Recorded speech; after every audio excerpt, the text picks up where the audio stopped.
Hello everyone, আসসালামু আলাইকুম সবাইকে। নবম দশম শ্রেণীর সাধারণ গণিত বইয়ের ১৩ অধ্যায় সসীম ধারায় এই অধ্যায় নিয়ে আজকে আলোচনা করা হবে। তো আজকে আমরা বেসিক টপিকসগুলো নিয়ে আলোচনা করব। তো এই অধ্যায় শুরু করার আগে প্রথমে যেটি থাকে সেটা হলো অনুক্রম। অনুক্রম হলো এখানে যে সংজ্ঞা আছে অনুক্রমের, অনুক্রম হলো কিছু সংখ্যা বা রাশিকে একটি নির্দিষ্ট নিয়ম বা পদ্ধতি অনুসরণ করে ধারাবাহিকভাবে তোমাকে সাজাতে হবে। তো এখানে ৪টি উদাহরণ আছে, উদাহরণগুলো তোমরা একটু খেয়াল করো। দেখো, ১-এর পরে এখানে আছে ২, ২-এর পরে আছে ৩, ৩-এর পরে আছে ৪।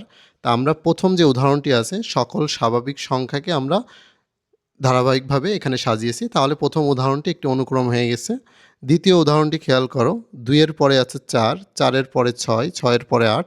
সকল জোড় সংখ্যাকে আমরা ধারাবাহিকভাবে এখানে সাজিয়েছি, এটিও একটি অনুক্রম। ৩ নম্বর উদাহরণটি এখানে দেখো, এখানে সকল বিজোড় সংখ্যাকে আমরা ধারাবাহিকভাবে সাজিয়েছি। আর ৪ নম্বর উদাহরণ যদি একটু খেয়াল করো, ১-এর যদি বর্গ করা হয় তাহলে ১ হয়, ২-এর বর্গ করলে ৪, ৩-এর যদি বর্গ করি সেই ক্ষেত্রে ৯, ৪-এর বর্গ করলে ১৬। তার মানে সকল স্বাভাবিক সংখ্যাকে আমরা ৪ নম্বর উদাহরণটিতে বর্গ আকারে সাজিয়েছি। তো আশা করি অনুক্রমটি তোমরা বুঝতে পারছো। এইবার আসো ধারা। ধারার এখানে সংজ্ঞা দেখো, ধারা হলো, ধারা যদি এখান থেকে আমরা মার্ক করি, ধারা হলো গণিতের নির্দিষ্ট নিয়ম মেনে সাজানো কিছু সংখ্যা বা রাশির যোগফল। তাহলে অনুক্রম থেকে তুমি ধারার ধারণাটা পাবা। অনুক্রম যেমন ছিল, কতগুলো সংখ্যাকে একটা নির্দিষ্ট নিয়মে তোমাকে সাজাতে হবে।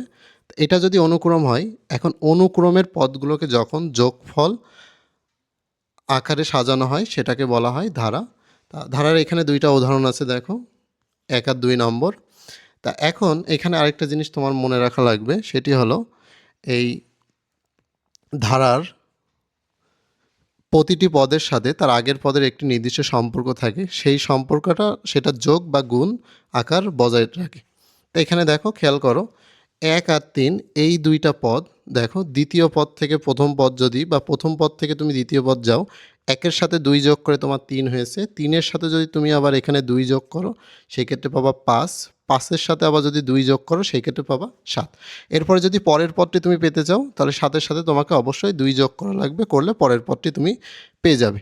পরের উদাহরণটি খেয়াল করো, ২-এর সাথে আমরা যদি ২ গুণ করি সেই ক্ষেত্রে পাবো ৪, ৪-এর সাথে যদি ২ গুণ করি সেই ক্ষেত্রে পাবো ৮, ৮-এর সাথে যদি ২ গুণ করি সেই ক্ষেত্রে পাবো ১৬। পরের পদটি পাওয়ার জন্য ১৬-র সাথে আমার ২ গুণ করা লাগবে। আশা করি ধারাটা বুঝতে পারছো। এরপরে দেখো, ধারাটা ২ প্রকার, আমাদের যে সসীম ধারা, ধারা ২ প্রকার, সসীম অসীম যেটাই হোক, ধারা ২ ভাবে ভাগ করা হয়। একটা হলো সমান্তর ধারা, আরেকটা হলো গুণোত্তর ধারা। সমান্তর ধারার সংজ্ঞাটা দেখো, সমান্তর ধারা হলো এমন একটি ধারা যেখানে যে কোনো পদ তার পূর্ববর্তী পদের পার্থক্য বা বিয়োগফল সবসময় একই থাকে, যাকে সাধারণ পদ বলা হয়। এখানে সাধারণ অন্তর, এই জিনিসটা একটু মাথায় রেখো। তো দেখো কী বলা আছে, সমান্তর ধারা হলো একটি ধারা যেখানে যে কোনো পদ তার আগের পদের পার্থক্য বা বিয়োগফল সবসময় একই থাকবে। তো এখানে ২টা সমান্তর ধারার উদাহরণ দেওয়া আছে তোমাদের জন্য। প্রথম উদাহরণটি খেয়াল করো, এখানে যদি আমরা দ্বিতীয় পদ থেকে প্রথম পদের পার্থক্য বের করি, ৩ থেকে যদি ১ বাদ দিই সেই ক্ষেত্রে দেখো ৩ থেকে ১ বাদ গেলে সেই ক্ষেত্রে থাকে ২। তুমি যদি ৫ থেকে ৩ বাদ দাও সেই ক্ষেত্রেও পাবা ২। তুমি যদি ৭ থেকে ৫ বাদ দাও সেই ক্ষেত্রেও পাবা ২। তার মানে যে কোনো পদ তার আগের পদের পার্থক্য সবসময় সমান্তর ধারার ক্ষেত্রে সমান থাকবে। ২ নম্বর যে উদাহরণটি আছে এটাও দেখো সেম। ৭-এর থেকে যদি আমরা ৩ বাদ দিই সেই ক্ষেত্রে পাবো ৪। ১১ থেকে যদি ৭ বাদ দিই সেই ক্ষেত্রে পাবো ৪। ১৫ থেকে যদি ১১ বাদ দিই সেই ক্ষেত্রে পাবো ৪। তার মানে সমান্তর ধারার যে কোনো পদ তার আগের পদের পার্থক্য বা বিয়োগফল সবসময় সমান থাকবে। আর এই যে পার্থক্য বা বিয়োগফল যেটা সমান থাকছে সেটাকে বলা হয় সাধারণ অন্তর, যেটাকে সমান্তর ধারায় ডি দিয়ে প্রকাশ করা হয়।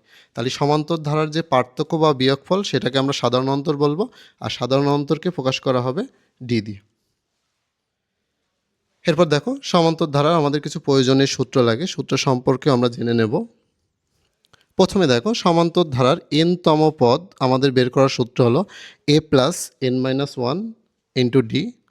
আর সমান্তর ধারা যদি n সংখ্যক পদের সমষ্টি তোমার বের করা লাগে সেই ক্ষেত্রে তোমার যে সূত্রটি আসে সেটি হলো n/2 into 2a plus n-1 into D.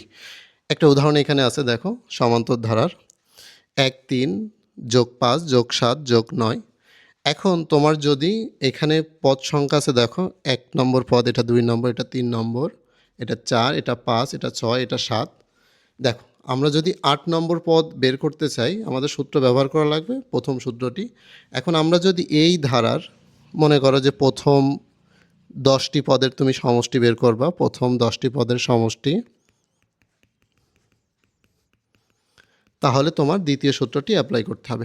তাহলে সমান্তর ধারার সমষ্টির জন্য আমরা দ্বিতীয় সূত্রটি অ্যাপ্লাই করব। আর যদি সমান্তর ধারার যে কোনো পদ আমরা বের করতে চাই, সাধারণ পদ যেটাকে বলা হয়, সেটার জন্য আমরা প্রথম সূত্রটা অ্যাপ্লাই করব। এরপরে আসো গুণোত্তর ধারা। গুণোত্তর ধারার সঙ্গে এখানে আছে দেখো, গুণোত্তর ধারা হলো এমন একটি ধারা যেখানে প্রথম পদ বাদে প্রতিটি পদ তার পূর্ববর্তী পদের সাথে একটি নির্দিষ্ট ধ্রুবক সংখ্যা বা সাধারণ অনুপাত দ্বারা গুণ করে পাওয়া যায়। যে নির্দিষ্ট সংখ্যা আছে সেটাকে আবার সাধারণ অনুপাত বলা হয়। আর গুণোত্তর ধারা যেটা মনে রাখবা, সব থেকে ইম্পর্টেন্ট যে পয়েন্টটা, গুণোত্তর ধারার পরপর দুটি পদের অনুপাত সবসময় একই থাকে। আর অনুপাত বের করার জন্য আমরা দ্বিতীয় পদ থেকে প্রথম পদ ভাগ করলেই গুণোত্তর ধারার সাধারণ অনুপাত বের হয়ে যায়। তাহলে দেখো, গুণোত্তর ধারার প্রথম পদ বাদে প্রতিটি পদ তার পূর্ববর্তী পদের সাথে একটি নির্দিষ্ট ধ্রুবক সংখ্যা দ্বারা গুণ করে পাওয়া যায়। এখন কিভাবে দেখো, আমরা এখান থেকে যদি সাধারণ অনুপাত বের করি, প্রথম যে গুণোত্তর ধারা দিয়ে আছে, তা সাধারণ পদ আমরা গুণোত্তর ধারার ক্ষেত্রে 8 দিয়ে প্রকাশ করা হয়। এখানে দেখো দ্বিতীয় পদ আছে 4 আর প্রথম পদ আছে 2, এটা যদি ভাগ করি আমাদের সাধারণ অনুপাতের মান আসছে 2। এখন 2-এর সাথে যদি আমরা 2 গুণ করি সেই ক্ষেত্রে পাবো 4, 4-এর সাথে যদি আবার 2 গুণ করি সেই ক্ষেত্রে পাবো 8, 8-এর সাথে যদি 2 গুণ করি সেই ক্ষেত্রে পাবো 16। তার মানে গুণোত্তর ধারার প্রথম পদ বাদে পরের পদগুলো একটি ধ্রুবক সংখ্যা প্রথম পদের সাথে গুণ করে করে তুমি পেয়ে যাবে। পরেরটা দেখো, 3-এর সাথে যদি আমরা 3 গুণ করি সেই ক্ষেত্রে পাবো 9, 9-এর সাথে 3 গুণ করলে সেই ক্ষেত্রে পাবো 27, 27-এর সাথে যদি তুমি 3 গুণ করো সেই ক্ষেত্রে পাবো 81। এই যে যে নির্দিষ্ট সংখ্যা তুমি গুণ আকারে গুণ করে করে পারছো, এটাকে বলা হবে সাধারণ অনুপাত, আর যেটা গুণোত্তর ধারায় 8 দিয়ে প্রকাশ করা হয়।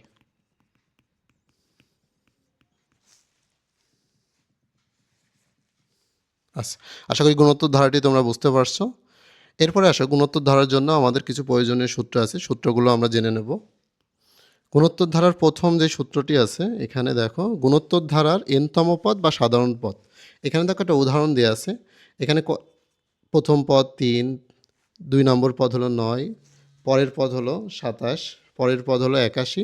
তো এখানে পদ সংখ্যা আছে 1 2 3 4, 4টি। এখন তুমি যদি এর পরের পদ বের করতে চাও তাহলে তোমার যে সাধারণ পদ বা গুণোত্তর ধারা এনতম পদ, এই সূত্রটা তোমাকে অ্যাপ্লাই করা লাগবে। আর গুণোত্তর ধারার সমষ্টির জন্য আমার এখানে 2টা সূত্র আছে।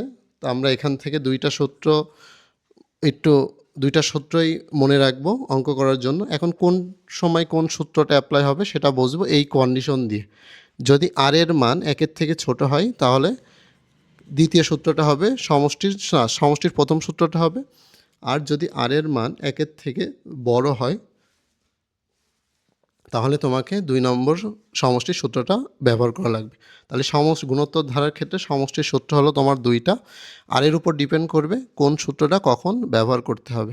যদি আর এর মান ছোট হয় 1-এর থেকে তাহলে তুমি প্রথম সূত্রটা অ্যাপ্লাই করবা, আর যদি আর এর মান 1-এর থেকে বড় হয় তাহলে 2 নম্বরটা ব্যবহার করবা। এরপরে দেখো, আমাদের এই অধ্যায়ে আরও কিছু প্রয়োজনীয় সূত্র আছে। যেই সূত্রটি, যে n সংখ্যক স্বাভাবিক সংখ্যার যদি সমষ্টি থাকে সেটা বের করার জন্য সূত্র এখানে n ইন্টু n+1/2। উদাহরণ এখানে দিয়ে আছে দেখো, n সংখ্যক স্বাভাবিক সংখ্যার এখানে সমষ্টি আছে। এখান থেকে যদি মার্ক করি দেখো, n সংখ্যক স্বাভাবিক সংখ্যা এখানে আমরা সমষ্টি করেছি। এরপরে দেখো আমরা এখান থেকে আমাদের আরেকটি যেটা আছে, n সংখ্যক স্বাভাবিক সংখ্যার বর্গের সমষ্টি যদি বের করতে হয় সেই ক্ষেত্রে তোমার সূত্র আসবে n into n+1 into 2n+1/6। তার মানে n সংখ্যক স্বাভাবিক সংখ্যার সমষ্টির জন্য প্রথম সূত্রটি, n সংখ্যক স্বাভাবিক সংখ্যার বর্গের জন্য তোমাকে দ্বিতীয় সূত্রটি ব্যবহার করা লাগবে। সেই সূত্র হলো n into n+1 n into n plus one 2n plus one by 6।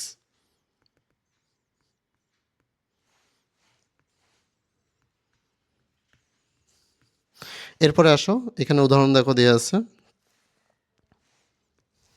এরপরে লাস্ট যেটা, n সংখ্যক স্বাভাবিক সংখ্যার যদি ঘনের সমষ্টি থাকে, মানে প্রত্যেকটা স্বাভাবিক সংখ্যার যদি ঘন আকার থাকে আর সেটা যদি সমষ্টি বের করতে বলে, তার জন্য তোমাকে 3 নম্বর সূত্রটা অ্যাপ্লাই করা লাগবে। এই অধ্যায়ে এই কয়টা সূত্র আছে, এর বাইরে কোনো সূত্র নাই। তা সসীম ধারার বেসিক্স টপিকসগুলো এইগুলোই, তা এইগুলো একটু দেখো। আশা করি এই অধ্যায় সম্পর্কে অনেক কিছু গুরুত্বপূর্ণ বিষয় তোমরা বুঝতে পারবে। তা আজ এই পর্যন্তই। ভালো থেকো, সুস্থ থেকো, আল্লাহ হাফেজ।